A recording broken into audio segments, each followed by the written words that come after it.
5월 가정의 달을 맞이했습니다. 가정은 하나님이 만드신 인류 최초의 사랑 공동체가 바로 가정입니다.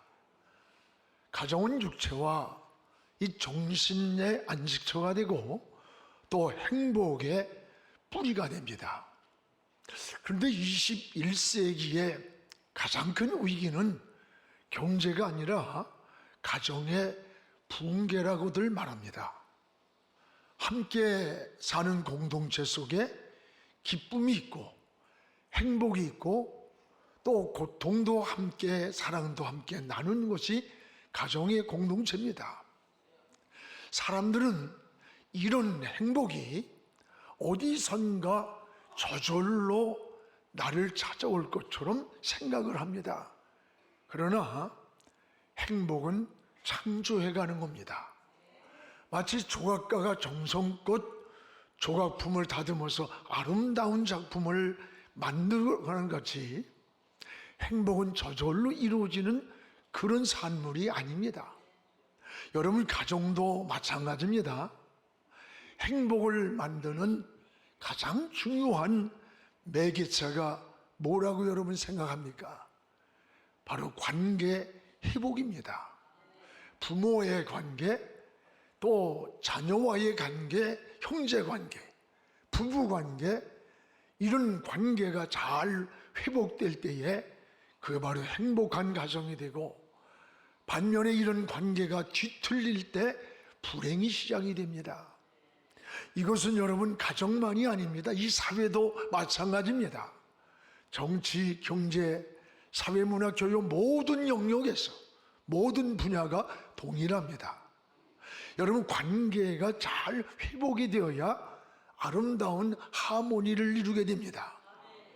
성경의 야곱과 에서의 삶을 보세요. 형제간의 그 뒤틀린 관계로 인해서 형 에서는 동생을 죽이려고 20년 동안 칼을 갈면서 세월을 낭비합니다. 또 야곱은 성공하고 돌아오는 것 같았지만 행복하고 즐거움이 아니라 불안과 공포와 두려움에 떨고 있는 이런 모습을 보게 됩니다. 관계가 뒤틀렸기 때문입니다.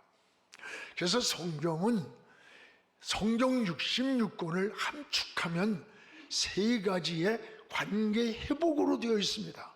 하나는 대신 관계입니다. 즉 하나님과 우리와의 관계입니다. 끊임없이 하나님과의 관계를 우리에게 말씀하고 있습니다. 또 하나는 대물 관계입니다.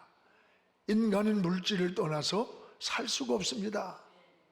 하나님은 물질 세계를 창조해 놓으시고 마지막 날 우리 인간을 창조하시면서 이 모든 창조된 세상을 인간에게 가져라, 다스리고 정복하라고 주신 거예요. 그 다음은 대인관계입니다. 사람은 사람을 떠나 살 수 없습니다. 사람은 사람과 더불어 살아가는 겁니다. 오늘 하나님과의 관계, 물질 관계, 그리고 사람과의 관계, 이 세 가지 관계가 잘 맺어진 것을 진정한 축복이다, 이렇게 말을 합니다. 십계명도 여러분 하나로 말하면 관계 회복으로 이루어진 게 십계명으로 주신 거예요. 1계명부터 4계명까지는 하나님과 인간과의 수직적인 관계, 영적인 관계입니다. 하나님을 어떻게 인간이 섬기는지, 하나님과 바른 관계를 어떻게 맺고 살아야 하는지의 그 기준을 말씀하고 있어요. 그런가 하면 5계명부터 10계명까지는 인간과 인간의 수평적 관계의 회복입니다. 간음하지 마라, 도둑질하지 마라, 살인하지 마라, 남의 것 탐내지 마라. 이게 뭐 인간과 인간이 살아가는 속에 일어나는 관계의 회복이에요. 오늘 여러분, 하나님과 우리의 관계, 사람과 우리의 관계는 우린 잘못 생각하면 하나님과의 관계만 잘 맺으면 되지 뭐 이렇게 생각하기가 쉽습니다. 아닙니다. 하나님과의 관계 못지않게 사람과의 관계도 잘 맺고 사는 게 이게 십자가의 원리고 십계명의 원리인 것입니다. 여기에서 여러분 가정으로부터 바로 인류의 행복을 주시고 번영을 주시고 그리고 축복을 주신 거예요. 인류의 최초의 공동체가 뭐예요? 가정이에요. 이 가정으로부터 시작이 되는 거예요. 오늘 말씀은 이 축복된 가정 공동체를 이루는 각자의 역할이 있습니다. 부모의 역할, 자녀의 역할, 부부간의 역할, 이 각자의 영역에서의 역할과 또 하나는 이 관계 회복을 이루는 성경적 세계관을 우리에게 잘 말씀해 주고 계십니다. 무엇보다도 먼저 부모와의 관계를 잘 맺고 살 것을 말씀합니다. 오늘 에베소 6장 1절에서 3절의 본문 말씀을 함께 읽겠습니다. 자녀들아, 주 안에서 너희 부모에게 순종하라. 이것이 옳으니라. 내 아버지와 어머니를 공경하라. 이것이 약속 있는 첫 계명이니 이로써 내가 잘되고 땅에서 장수하리라. 그렇습니다. 그리고 오늘 2절에 보면 부모와의 관계를 인간에게 주신 첫 번째 계명이라 그랬어요. 왜 여러분 하나님과의 수직적인 관계 그리고 인간과 인간의 수평적 관계에서 첫 번째의 계명을 인간과 바로 부모와의 관계를 우리에게 말씀하셨을까? 이 세상에 태어나면서 여러분 가장 중요한 것은 제일 먼저 맺어지는 관계가 부모와의 관계예요. 오늘 여러분 부모와의 관계는 사람이 선택할 수 없는 하늘이 주신 천륜이라고 하는 거예요. 자식이 부모를 선택할 수 없고 또 부모가 자기가 원하는 자녀를 선택할 수 없는 관계입니다. 그러므로 부모와 자녀와의 관계를 우리가 잘 맺고 사는 것, 이게 행복의 가정이에요. 그래서 바울은 자녀들에게 두 가지를 말씀을 권면합니다. 오늘 주 안에서 순종하라는 것이고 또 하나는 부모를 공경하라. 그러면 내가 잘되고 복을 받는 비결이다 라고 말씀했어요. 성경에는 우리 부모를 가정의 제사장으로 말씀합니다. 여러분 부모에게 순종하고 공경하라. 그러면 3절에 땅에서 잘되고 장수하리라는 축복을 약속합니다. 여러분 성경에는 백성들을 축복하는 분이 세 분입니다. 먼저는 생명의 근원 되시는 하나님이 우리를 직접 복을 주십니다. 또 하나는 제사장들입니다.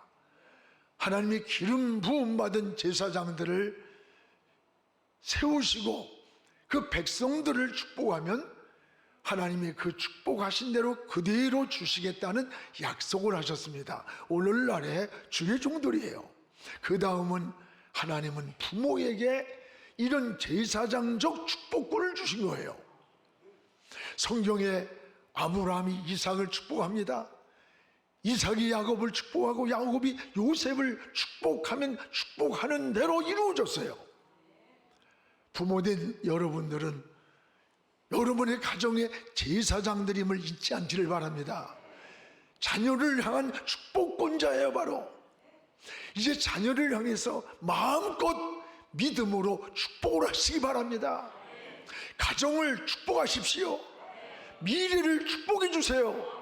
삶의 현장을 손을 들어 축복해 주시기를 바랍니다. 여러분이 가정에 하나님이 주신 제사장이기 때문입니다. 여러분을 통해 축복하게끔 하시는 거예요. 반면에 그러면 자녀들은 어떻게 부모와의 관계를 맺고 살아야 되느냐? 오늘 여기 순종이라는 말씀과 2절에 공경하라는 말씀이 나와요. 여러분, 공경이란 말은 여러 가지 섬기는 것, 경외하는 뜻이 있지만 공경은 기쁘게 해드린다, 이런 뜻이에요. 부모에게 좋은 옷을 해주고 좋은 음식을 대접하는 것 좋은 일이에요. 그러나 더 근본적인 것은 마음을 기쁘게 해드리는 것을 공경이라 해서 공경. 아무리 좋은 것을 해드리고도 마음에 상처를 주고 고통을 주고 근심을 주고 아픔을 준다면 그건 여러분 공경이 아니라는 거예요. 가정의 달을 맞이해서 특히 오늘은 또 어버이 주일도 되잖아요. 연세가 들면요, 이 사사로운 말에 쉽게 서운해지고 또 외로워하고 돌아서서 눈물을 흘려요. 왜 그런 줄 알아요? 몸과 마음이 약해져서 그런 거예요. 그래서 여러분 연세를 들면요, 대개 눈으로 입으로다가 모든 일을 하시는 거야. 왜? 기운이 없으니까. 그게 젊은이들은 잔소리로 들리는 거예요. 좋아하질 않는 거지.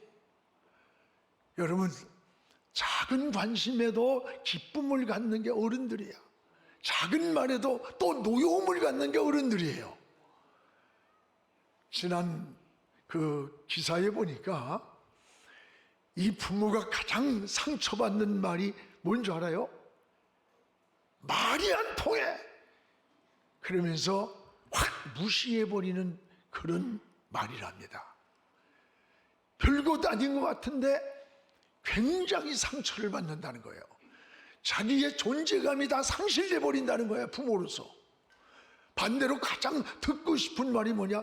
건강하게 오래 사세요. 더 듣고 싶은 말은 뭔지 알아요? 따라해요. 잘 키워주셔서 고맙습니다. 여러분, 잘 키워주셔서 고맙습니다. 저도요, 자녀들이 이런 전화를 하다 이런 말을 하면 굉장히 미안하면서도 마음이 기뻐요. 성도들이 45년 동안 내가 요한교회에서 10년, 20년, 30년 되면서 믿음이 자라고 우리 가정이 자라고 하나님을 섬길 수 있도록 목사님 좋은 꼴을 먹여주셔서 고맙습니다 하면 부족함에도 불구하고 그렇게 기쁠 수가 없어. 보람이 있을 수가 없어요. 오늘 여러분, 기독교는 효의 종교예요. 신명기 5장 16절을 우리 같이 읽어보겠습니다. 너는 네 하나님 여호와께서 명령한 대로 네 부모를 공경하라. 그리하면 내 하나님 여호와가 네게 준 땅에서 네 생명이 길고 복을 누리리라. 네게 준 땅에서 생명이 길고 복을 받는 비결이 뭐예요? 하나님이 명령한 네 부모를 공경하라. 공경하라. 근데 기독교인들이 제사를 추도식으로 드린다 해가지고 불효한다고 뭐 어쩌고 하는데 아닙니다. 유교는요, 사람이 죽어서 제사를 잘 드리는 것이 이걸 효라고 강조해요. 그래서 죽은 후에 그 무덤을 크게 만들고 비석을 세우고 제사상을 차리면서 그걸 효를 한다고 그래. 그러나 기독교는요, 예수님도 무덤도 없을 정도야. 기독교의 효는 죽어서가 아니야, 살아 계실 때 하는 게 기독교의 효의 원리인 거예요. 근데 요즘요, 이 부모를 학대하는 그런 가정들이 급속하게 늘어나고 있다는 거예요. 특히 아들이 부모를 학대하는 것이 가정연구 조사해 보니까 40%래. 또 딸도 여러분 15.4%랍니다. 딸들은 잘하는 줄 알았더니 그것도 아니더라고. 이런 학대를 부모가 받는데도 주변에서 너무 부모를 구박하고 학대하는 걸 보고 신고를 해서 알았지, 부모는 절대로 자식을 신고하지 않는다는 거야. 지금 여러분, 하루 자살하는 노인이 얼마인 줄 알아? 65세 이상 평균 12.6명이에요. 13명이 여러분 세상을 자살을 해. 노인들이 OECD 국가에 제일 많아요. 목매어 죽고 물에 들어가 죽고 약을 먹고 인생을 마감해 버리는 거예요. 이게 남의 이야기가 아닙니다. 여러분 부모가 귀찮은 존재로 이게 표현해 버렸어요. 불행한 사회가 되는 거예요. 부모가 생각하는 자식과 자식이 생각하는 부모는 비교가 되지 않습니다. 전에 우리 사촌 형이 이 태계원에서 휴가를 가느냐고 군화를 다 메고 점심을 먹고 났는데 그 태계원 하천거기에서 애가 빠져가지고 죽어가는 거야. 그러니까 휴가를 가려고 다 준비했다가 물을 그냥 그대로 뛰어 들어가가지고 그 아이를 건지고 저희 사촌 형이 죽었어요. 근데 우리 큰어머니가 해가 넘어갈 저녁 때만 되면 그 우리 고향에 하천이 있어요. 그 하천가에를 가서 아무것도 없는 거기를 한참을 섰다가 들어오곤 그러는 거야. 부모가 세상을 떠나면 땅에다 묻지만 자식이 앞서가면 부모의 가슴에 묻고 산다는 거야. 돌아가실 때까지, 의식이 있을 때까지 잊지 못하고 가슴에 묻고 있는 글 봤어요. 오늘 여러분 부모가 생각하는 자식과 자식이 생각하는 부모는 비교가 되지 않는 거예요. 비교가. 이걸 알아야 돼. 전에 가슴 아픈 글을 보았습니다. 늙으신 어머니를 요양원에다가 맡기는 거예요. 그런 요양원에 맡기는 게 나쁜 게 아니야. 다 여러분 바쁘고 직장 생활하는데 이것을 당연히 잘 생각을 해야 돼요.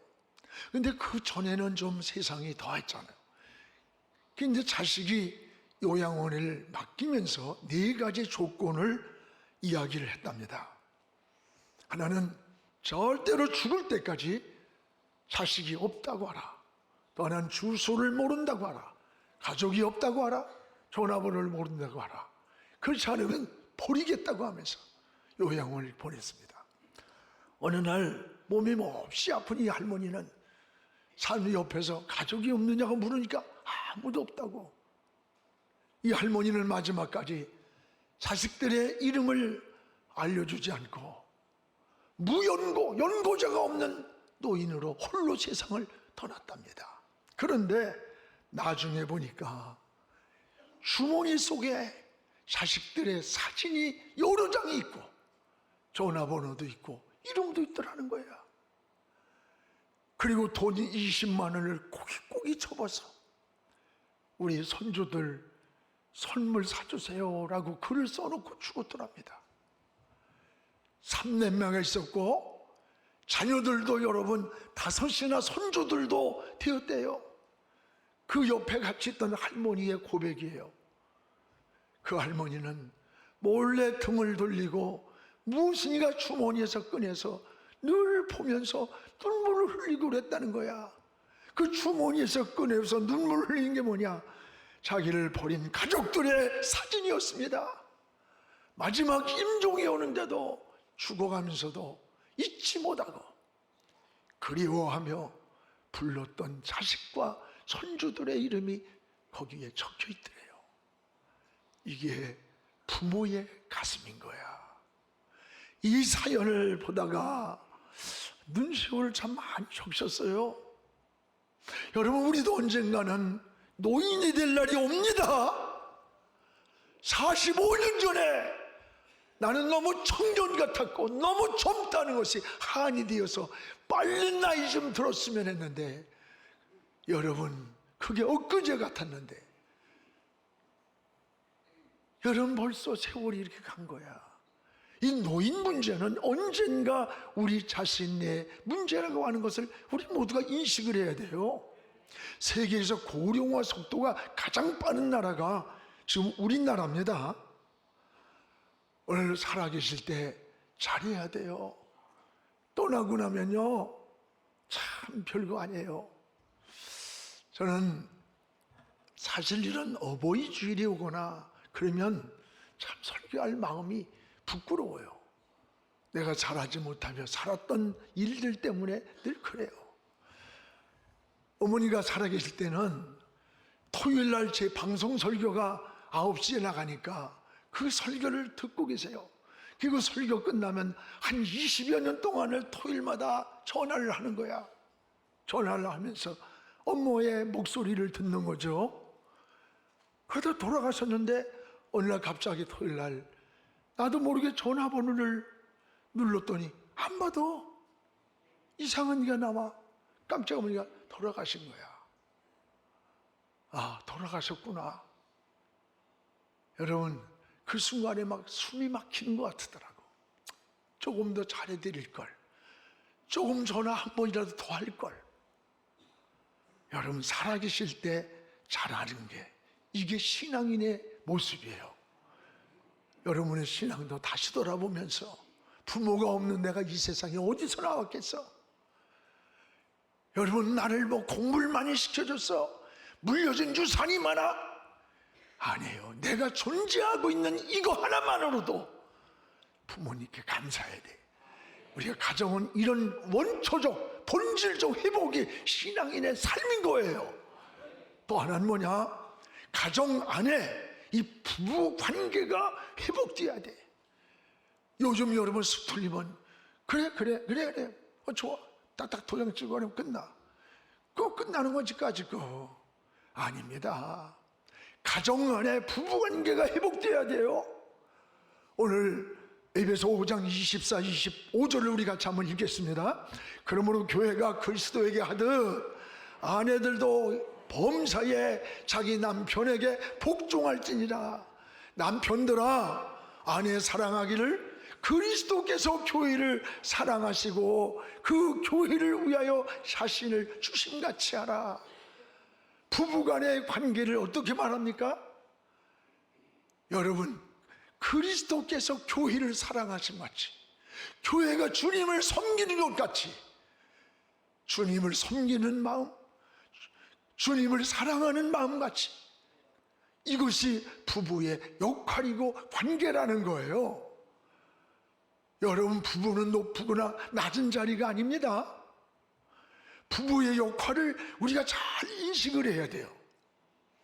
부부는 손수가 없습니다. 무촌이에요. 헤어지면요 그날부터 남이에요, 남. 그럼에도 불구하고 가장 중요한 인간관계의 공동체가 뭐냐? 부부관계예요. 부부는 오직 사랑으로 맺어진 공동체예요. 그러므로 가정의 본질은 사랑이에요, 사랑. 부부관계가 행복해야 자녀, 부모, 시댁, 처가 모든 관계가 평안해지고 원만해지고 좋아지는 거예요. 그 어떤 사람이 막 싸움을 자꾸 하는 거야.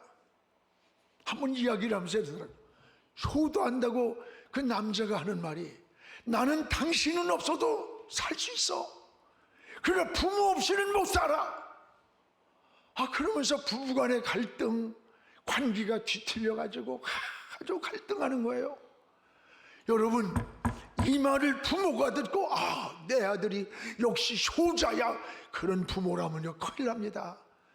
이 말은요 굉장히 불효한 말이야.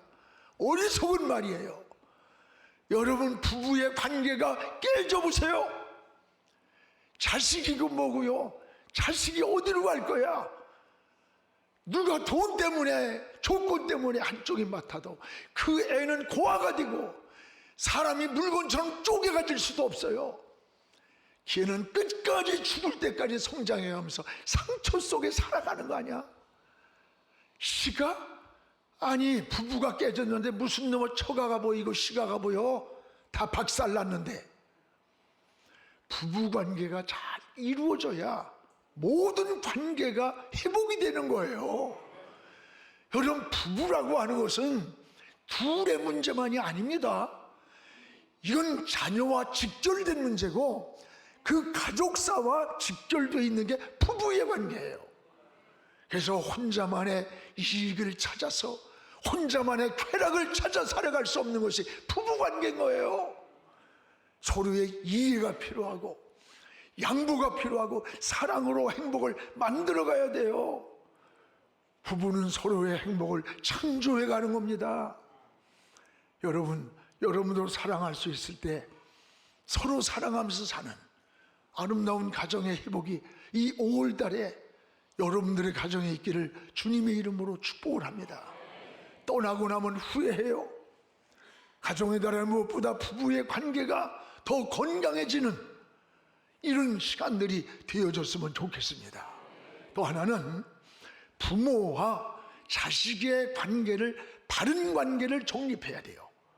부모와 자식의 관계를 정립해야 돼. 에베소 6장 4절 다시 한번 우리 본문을 읽겠습니다. 또 아비들아 너희 자녀를 노엽게 하지 마라. 오직 주의 교훈과 훈계로 양육하라. 이번에 출판한 새한글 성경에 보면 노엽게 하지 말는 게 아니라 자녀들 속을 화딱지하게 하지 말는 거야. 자녀들의 마음을 화나고 분노하고 자녀들의 마음에 상처를 주지 않게 하라는 거야. 어른들만 상처받는 거 아니에요? 그 자녀들도 분을 일으키고 막 상처가 나고 있다는 거예요. 상처가. 여러분 자녀들 키워놨을 때 그 자녀에게서 보상이라는 걸 기대하면 안 돼요. 내가 너를 어떻게 키웠는데, 너 장가 보냈더니 시집 보냈더니 너 마누라 보고 변질됐냐? 여러분 변질돼야 정상이야? 결혼하는 시간부터 부모를 떠나야 돼. 이런 보상 심리에 빠지면요 자식의 가정은 불행해지는 거예요. 자식들이 가정을 이루고 살아가는 그것으로 부모는 행복하게 생각하고 끝나야 되는 거야. 나는 여러분 같이 사는 것도 참 효도하는 가정들이지만 할 수만 있다면 끝까지 따로 사는 게 더 효도하는 거라고 생각이 돼요. 부모는 나의 남은 생에 자녀들의 신앙의 밑거름이 되어주고 이런 마음을 가지고 기도해 주면서 살아야 마음에 섭섭한 귀신이 들어오지 않는 거예요. 저는 외국이 잘하는 것 중에 하나가 바로 이런 것이라고 생각해요. 유산을 거의 자녀들에게 주지 않고 자기 노후까지 끝까지 자신이 관리하는 거예요. 여러분 일찍 물려주지 마세요. 어떤 부모들은 내가 가지고 있는 게 이렇게 써 다 까발려. 그러면요 거기에 눈독이 들어. 독 중에 돈독이 제일 무섭대요. 있다고도 할 거 없고 없다고도 할 거 없고 좀 삐딱하면 뭔가 어디에 묻어놓은 것 같은 느낌을 주게 만들어. 그것 때문에 효도라도 받아야지. 안 되면. 그리고요 마지막 돌아가실 때 딱 공중해놨다가 가져가게 줘. 오늘 여러분 우리의 삶은 외국 같은 게 좋은 것 같아요. 자식을 너무 의존하지 않고 사회가 그만큼 보장을 해줄 수 있으면 그게 최고죠. 우리나라도 지금 조금씩 변해가잖아요. 부모는 자식을 교육시키고 양육해 준 것으로 보람을 찾아야 돼. 보상을 기대하지 말아야 돼. 기대하면 상처를 받아요. 성도는 특히 여러분 이런 소유를 재산을 많이 물려줄 수 있으면 좋겠지만 그러지 못할지라도 여러분의 신앙을 유산으로 물려주는 그런 믿음의 가정이 되기를 기도하시기 바랍니다.